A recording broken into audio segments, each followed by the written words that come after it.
Whether for cleaning, working on your guns, or just holding something, a gun vise can be one of the best tools in your shop, and I'm going to show you one that I just got my hands on that I really like.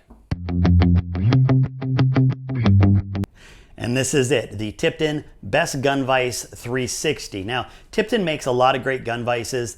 Most of them are more of a larger footprint that are going to have a forend and a buttstock holding area. Lots of areas to hold tools, things like that. I've owned their Ultra Gun Vise. I've had their regular Best Gun Vise. And I really think Tipton does a great job when it comes to a lot of cleaning tools. They really, I don't know, like for me, a lot of those gun vises have really done a great job. But over the years, I've just realized they take up a lot of space in my reloading room, and I just don't have that kind of room to give up. So I have always looked for smaller and smaller footprints that can accommodate what I need to do. And that usually is some kind of a single point clamping system like this one here. So let's start with mounting. I like what Tipton did with this, and if you look down here, you'll see that I've got it mounted right here with my 5/16 screws into my T-track. But if I didn't want to do that, I could certainly bring over a clamp, and you can just simply clamp this down. They give you a nice wide pad here if you want to do something like that. So if you don't want to screw it into, a bench, you can do that as well.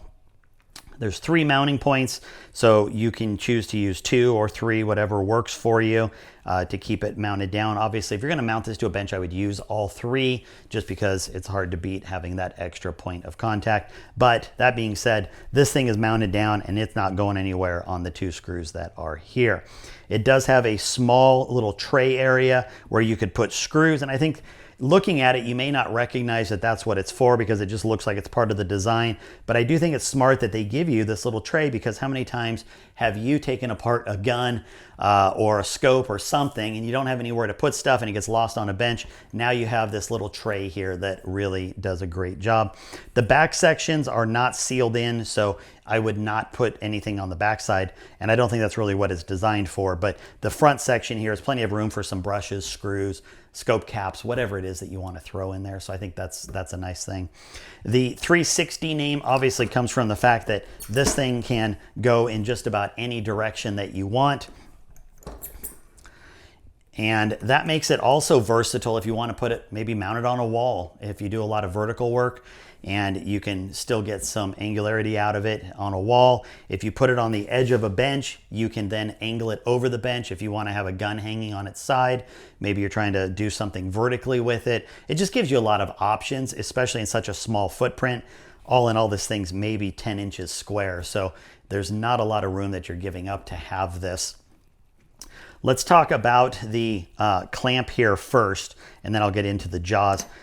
This seems like a really simple thing that most people would overlook, but I will tell you that as simple as it seems, for somebody that has bad hands, whether you're arthritic or whether you have other problems like I've got, having this particular kind of paddle handle is wonderful because, and I'll show you here in the picture here, you can see that it's a nice wide paddle that accommodates my thumb or a finger. And what that lets me do is I can get behind it and really torque it down.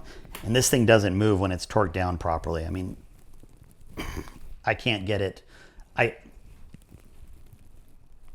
really struggle. I could probably put all my weight on top of it and budge it, but it'd be really tough. But with all of that said, all I have to do is simply pop this, and now it's loose again, and I can do that without a lot of pain.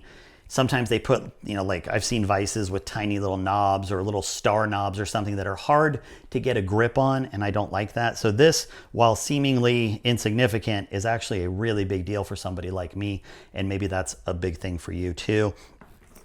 If we look at the jaws, so let's take a look at the jaws here. You'll see these are nice and shiny. These are a stainless jaw. And I haven't really used, you'll see they're still like really nice and mirror shiny. It's because I don't really use the metal part except for this archer rail that's built in. And the archer rail, undoubtedly, I don't know, it's here to stay as far as I can tell. I think it's really prevalent in the shooting world. It's in the photography world or the camera world. I've seen it with birding for binoculars, like all kinds of stuff, spotting scopes. it's pretty tough not to find an ARCA rail on things if you're outdoors. So the fact that they've adopted it is really smart, and you are seeing this more and more. This isn't an anomaly, but I think ARCA is becoming just one of those standards that people are looking for when they're buying tools for their gun shop. And so this thing here, it's going to really clamp down nice, and I like that. But other than that, I don't really use the metal jaws too much. But here's where the metal jaws are nice, is that not every company offers a good set of metal jaws. A lot of times they already come with some kind of a rubber coating or something like that. And again, while this seems like a silly thing, I use mine for nuts and bolts. Sometimes I have a nut or a bolt that's really tight. If I have rubber jaws like I have on other vices, I can't clamp down tight enough to put a socket on it and pop that loose. As long as I have metal jaws, I can come down cleanly on that nut and I can pop it loose. And that's just one example where a metal is going to be better than any kind of rubber. Now, after that, we have these hard plastic rubberized kind of pads here. And these are what I've been using for the last couple months, probably the majority of the time. They just clamp right on there. They're nice to work with. I can put something like a stock in here and clamp down. There are different sized grooves that are inside of that you might have seen, but this just makes it nice. If I want to come in here and sand maybe the channel of my stock or do something with the rails or whatever it is, this is just a really nice way to do it. I do it anytime I'm mounting scopes or anything like that. I'll throw it in here. And again, if we look at these plastic, you'll see that there are 4 different sized V grooves in here, and that just makes it really nice. Now, these are also really nice, although I haven't really used them too much, but there are times where they come in handy. It's sort of this hard honeycomb collapsible rubber. And really, these are going to be your irregular shape type item. And I guess the best example would be something like, let's say I want to hold this clamp on, or this knob that's on my clamp. Well, if I put that in a normal, like I try putting it in here, it's going to struggle and it's going to slip around and it's not going to clamp real well.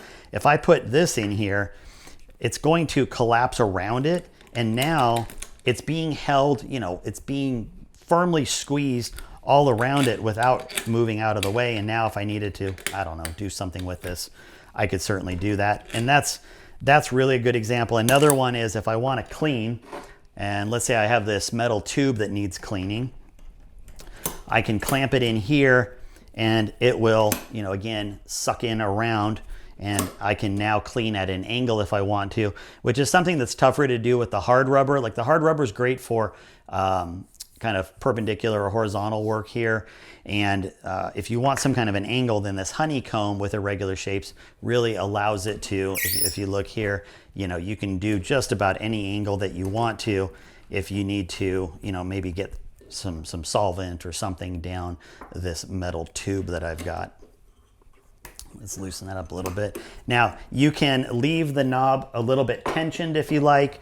You might notice that, you can kind of swing it around and do whatever you want with it, or you can just loosen it up and it'll really move. And then even under fair tension, which is kind of what I do, it'll still swing around. I wouldn't put any serious weight on this while it's lightly tensioned, but if you need to just move it around, like if maybe you have the stock in here already and you need to change positions with it, you can certainly do that. Again, just really easy. A couple things about the width. I will say when it's fully opened with the metal jaws, you are good to go with something like even an F-class forend, although you probably would want to put some kind of maybe like a painter's tape or something just to protect it. Although, I don't know, the mirror finish is pretty darn good, but everybody's a little bit different on what they want to do. But it just barely clears a 2.96 inch forend.